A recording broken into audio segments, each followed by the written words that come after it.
To the delegates, party executive, parliamentarians, members, supporters of the Bermuda Progressive Labor Party, to my wife, Kristen, who's here with me this evening, to my daughter, Nia, and to my son, Ed, who I know are at home watching, and to the people of Bermuda, good evening. I hope that you've enjoyed the opening night of the Bermuda Progressive Labor Party's annual conference. I thank the Secretary General, Ms. Davida Morris, JP, for her work in organizing tonight's event and the conference. I'd like to thank all performers, all persons who participated, including the Deputy Premier and Colonel Burt, in addition to our host for the evening, MP Crystal Caesar. I start this speech mindful that the last time I spoke at an annual conference for our beloved Progressive Labor Party was in October 2019 to a large crowd in a church hall with not a mask in sight. Tonight, I address you and the country virtually as our reality has changed. Before I begin my formal remarks, I wish to make short mention of our fight against the coronavirus pandemic. Although lately the focus has been on the economic consequences of COVID-19, there has been a masterful performance by public officers, and that requires special attention. It is one of those facts that everybody saw, but nobody looked at. And as leader of the governing party, it is my proud duty to ensure that proper recognition is given. They have been at this for a year, and our health officers have never wavered. They never failed us and must be some of the most dedicated public officers in the world. They did what was needed, and with the discipline and cooperation of Bermudians, our health officers were able to get a handle on the outbreaks, and our healthcare system never got overwhelmed.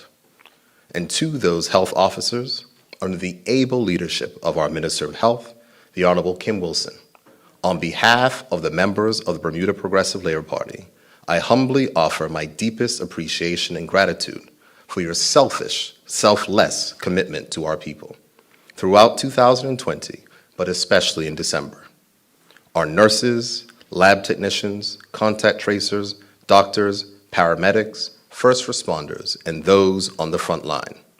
There is only pride in the Bermudians who stepped up and ensured that Bermuda's COVID response was noticed around the world. Last year, at this time, it felt like a completely different world. We were living our lives as normal. No masks, no social distancing. Our schools were open without restriction. We were praying in our churches. We were eating at restaurants, socializing at bars, and attending concerts. We were enjoying time with our families and friends without restriction.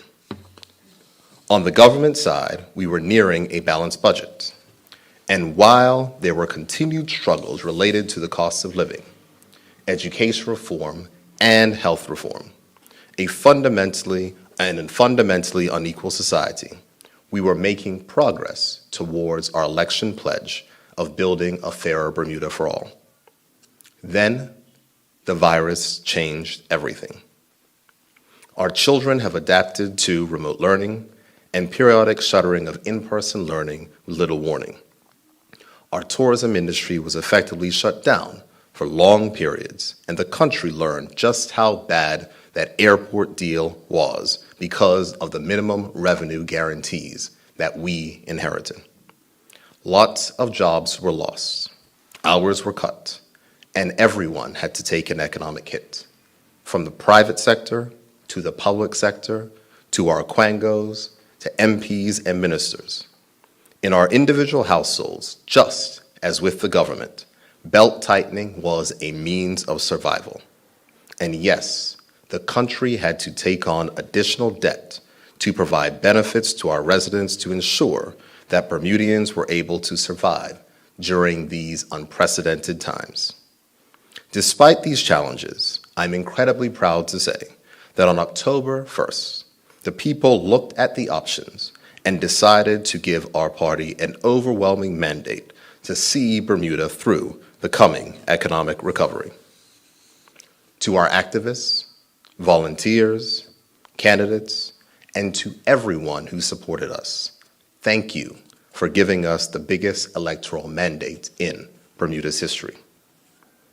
As you have seen since the election, and you've heard tonight, we have not stopped working for Bermuda.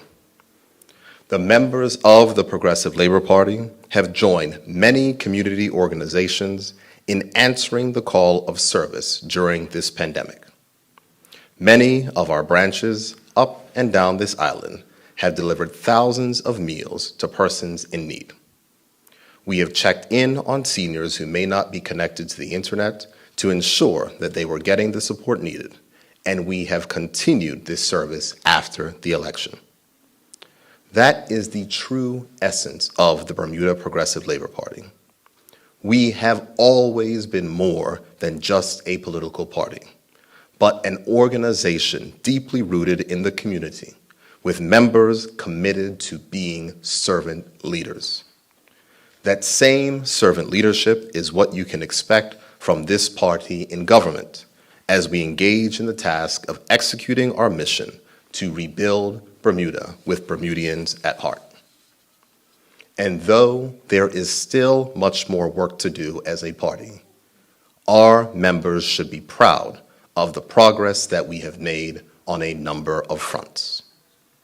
In our first 3 years, the Progressive Labor Party government invested a cumulative $22 million more in public education than the previous government. And you heard some of the results of that this evening. We have invested in scholarships, apprenticeships, training, and the Bermuda College, with hundreds of Bermudians upgrading their skills, earning degrees and certifications, being prepared for the jobs of the future. No Bermudian in this country is denied further education and training due to a lack of funds. Workers making $48,000 have seen their payroll tax bill slashed by 58% since we took office. Yes, you heard me correctly, 58%. And we kept our promise to start making our tax system fairer by ensuring that dividend payments are taxed for the first time ever. We have strengthened the Employment Act, enshrined protections against workplace harassment, including sexual harassment, and true to our labor roots, we modernize Bermuda's labor laws. We have started the progress of healthcare reform by ensuring that money paid for health insurance to support our hospital, it goes to support our hospital and cannot be diverted to private company profits. We have tackled the diversification of our economy, and we seal real progress with the creation of jobs in fintech and the continued diversification of our insurance sector. We have tackled international challenges to our financial services sector, and we have seen international business not only remain on our shores, but we have seen new companies coming to provide more jobs and economic activity in Bermuda. We have put Bermudians first by introducing work permit moratoriums on 40 additional job categories, in addition to the 12 in place previously, to ensure that Bermudians affected by the pandemic can find work in their own country. And we have begun to tackle the painful cost of living by strictly regulating energy, which has seen the first reduction in core energy prices in memory. Yes, that is right. Energy prices went down, and the government is committed to continuing its work to further drive down the cost of living in Bermuda. And this is why our promise to rebuild Bermuda with Bermudians at heart touched so many people. The people saw the work that we had accomplished, and the people trusted the PLP to rebuild our economy in a fair and balanced way. Make no mistake, however, the challenge is enormous. But we can harness the collective talent and energy of our people and our country to transform Bermuda. The pandemic has changed all of us, and the change that it has instilled within me is that I am more determined than ever to press ahead with our agenda. I will ensure that this party delivers on our mandate of transformation, which is necessary for my children, necessary for your children, and necessary for all of our children to have a future in Bermuda. Why must we be transformational? Because we cannot continue to ignore the demographic challenges facing Bermuda and pretend that they will somehow disappear. Because we cannot continue to hold on to an old and outdated school buildings as an excuse to delay much-needed public education reform following consultation. Because we cannot continue to defend a healthcare system that doesn't work for our country and leaves thousands unable to access healthcare. And because we cannot pretend that we will fix our country without fixing the primary driver of economic inequality, which is at the root of most of our problems, our unfair system of taxation. This party will lead from the front to reform our system of taxation to one that is fairer and, yes, one that may contain taxes on incomes. In a globalized society where the world is changing, for our economy to be sustainable, we must have those conversations that we may not have been comfortable having before. When the leader of the One Bermuda Alliance joins the leader of the Bermuda Progressive Labor Party in supporting the Fiscal Responsibility Panel's recommendation for a tax on incomes, then clearly we are past talking about whether or not it is time. It is now time to work together to implement overdue changes in a fair and balanced fashion. We must also acknowledge that an essential benefit of changing our system of taxation is to deal with the most pressing issue in Bermuda, the costs of living and the costs of doing business. The main taxes that Bermuda uses to collect revenue, customs duties, payroll taxes, and taxes on fuel, increase the cost of living and increase the cost of doing business. A fairer tax system can help us reduce our costs of living, which in turn will boost economic growth, and that is why it is essential that it be advanced. As we move forward with tax reform, expect fear-mongering and alarmism from the entrenched wealthy in this country who benefit most from the existing system. We saw it recently when I made a comment about tax reform and simply pointed out that those who own dozens of rental properties pay no tax on any income from those properties.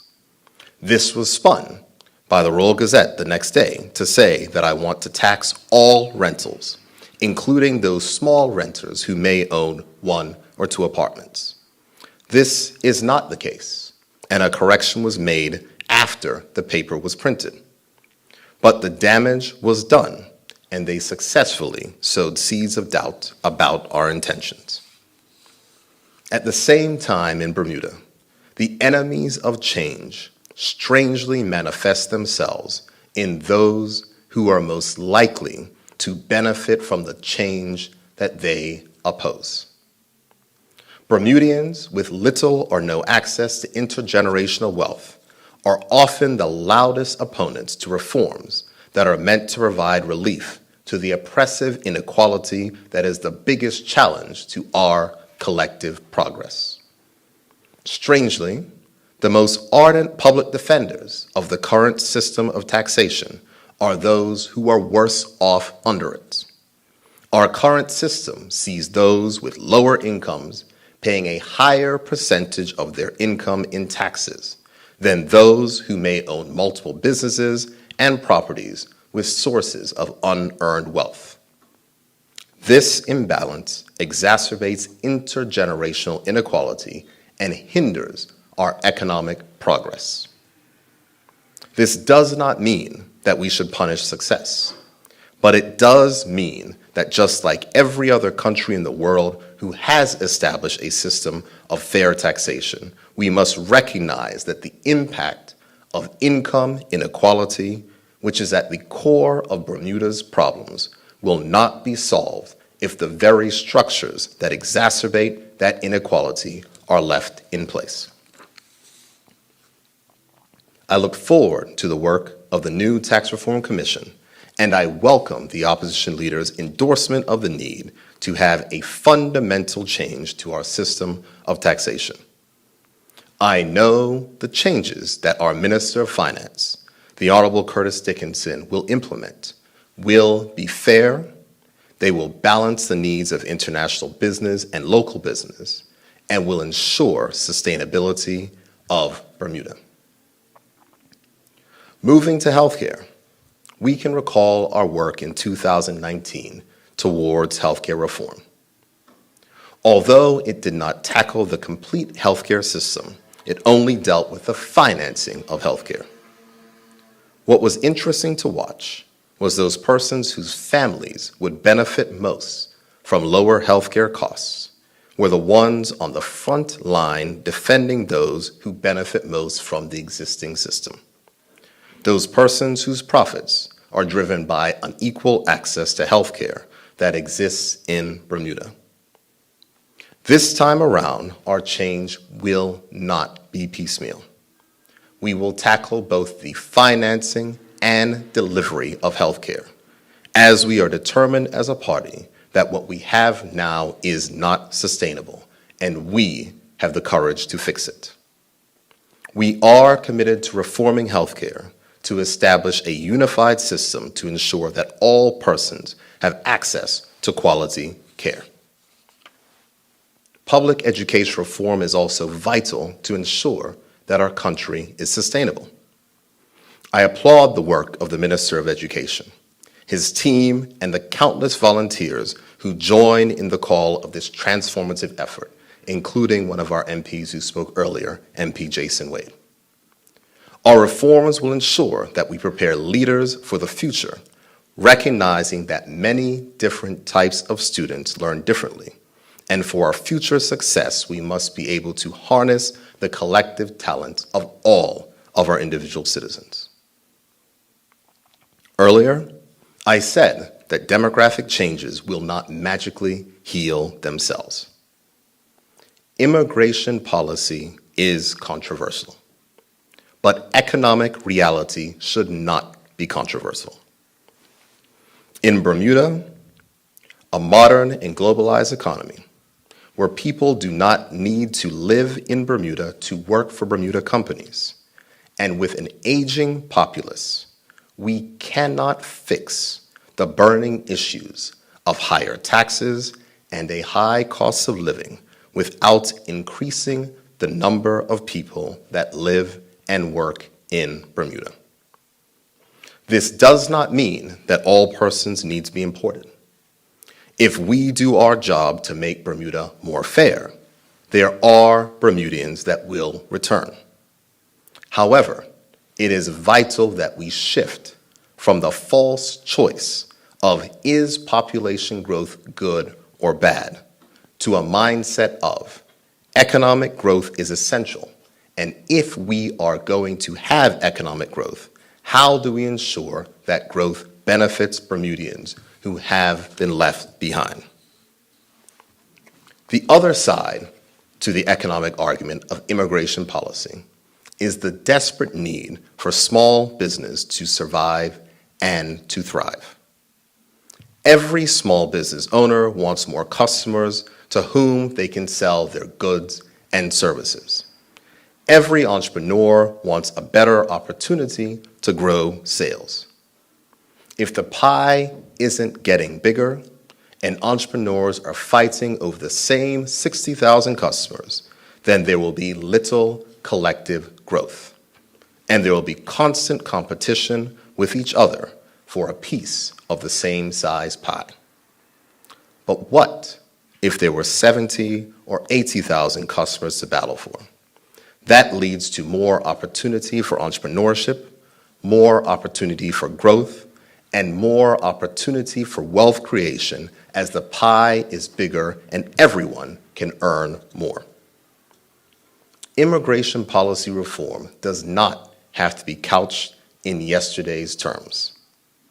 In 2019, when I addressed the opening of this conference, I spoke on this matter extensively. In 2021, post-pandemic, it is up to us to redefine the debate. It is not a question of good or bad, but a question on how do we ensure that our policies benefit Bermudians who have been left behind and ensure that Bermudians are in a position to benefit from economic growth. For example, economic investment certificates, which were in our 2020 throne speech, takes an existing policy of residential certificates and marries it with the Progressive Labor Party's socio-economic ethos. Simply put, it says that persons who wish to reside in Bermuda must make investments that benefit Bermudians either through support for education, sporting clubs, the Bermuda Trust Fund, real estate, or other vital investments that the country needs. Residential certificates exist now, and they are only available to the wealthy. But there is currently no need for those persons who get a residential certificate for them to invest in Bermuda. They just need to have money somewhere, not here. This is what I mean when I say that we need to stop having yesterday's debates and start collectively designing the future that benefits Bermudians. I am proud of the Minister of Labor, the Honorable Jason Hayward, who has taken to revising old policies to put Bermudians first to ensure that Bermudians benefit. Bermuda, we need a change of mindset as we approach the next 5 years. The inequality that has been exposed by the pandemic has created uncomfortable ground for persons whose mantra has never been to put people first. The demands of economic recovery are an affront to guardians of the status quo, because change is no longer a campaign slogan, but it is the key to survival. The Progressive Labor Party is an institution born out of struggle and a thirst for justice and equality. Our history and our core values mean that we are ideally suited to meet the challenges of this current time. We are a people-first party, and so a platform, a throne speech, and a budget that puts people first comes to us naturally. But here is a question for us. Are we truly committed to change? The business of government is what every set of leaders inherits in this system. We meet rules, regulations, processes, and red tape at the front door. And before we know it, an agenda for change has its wings clipped by a system designed to make haste slowly. But the question remains, are we committed to change? Do we believe that things should change, or are we content in fighting the battles of 30, 40, and 50 years ago? Some of us seem to believe that unless we're at war with someone, there is no reason to live. So rather than help, we tear down. Rather than refine, we kill something before it has the chance to breathe. Rather than join the push for change, we flex and try to block something just to prove a point. For those who profess to be friends and claim to be partners in our cause, let me say this. I am crystal clear what you are against. But does your opposition extend to outlining what you can support? That is what governing is about. We do more than oppose. We have a duty and responsibility to be constructive, to help advance the agenda that we all agreed to and to make each other better. Being a member of the Committee Against Everything is easy. Try getting something affirmative done as an alternative, and you will see just how difficult that is. Let me be clear. Criticism is good. It is healthy, and it is necessary. Well-founded criticism keeps us on course, refreshes our moral compass, and provides a guide for the work that we are charged with doing. In leadership, listening and being reminded of the mission is a sure way to keep focus on all that must be done. I welcome it, and I encourage our members of caucus to welcome and learn from it too. The interesting thing about change, however, is that it is seldomly achieved by one individual. Change requires leaders to commit and execute, but it also requires others to change too. So I am prepared to accept that the pace of change is too slow, and that much of that is down to our lack of success in tackling the systems that were never designed for us or our ideas to succeed. However, our mindset cannot solely be tied to a time that no longer exists. We have laws in this country that predate our political party, and we have policies in Bermuda that predate the construction of the building from where I speak to you tonight. Yet the mere talk of change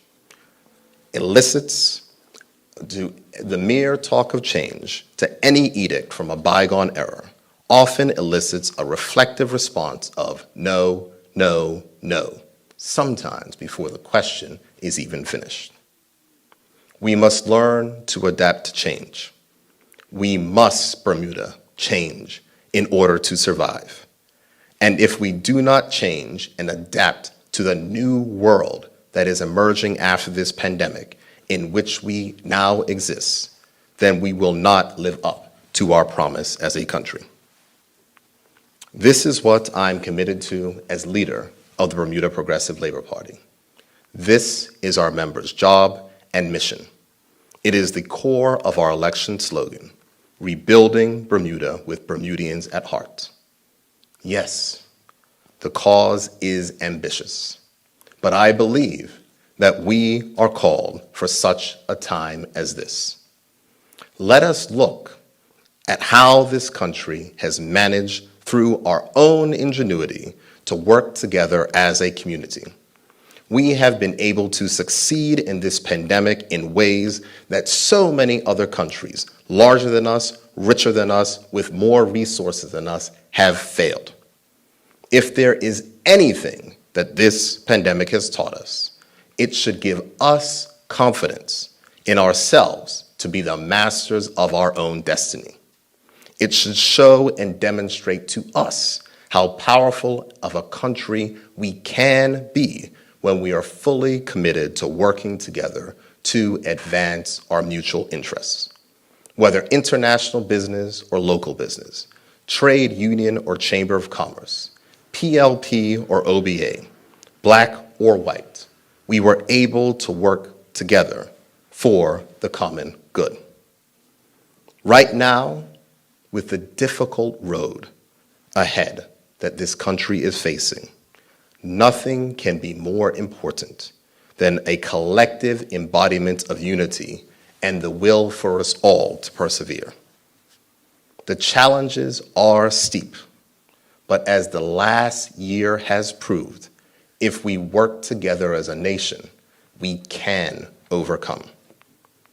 But, family, we will not overcome by clinging to the past. We will not overcome by talking about the good old days.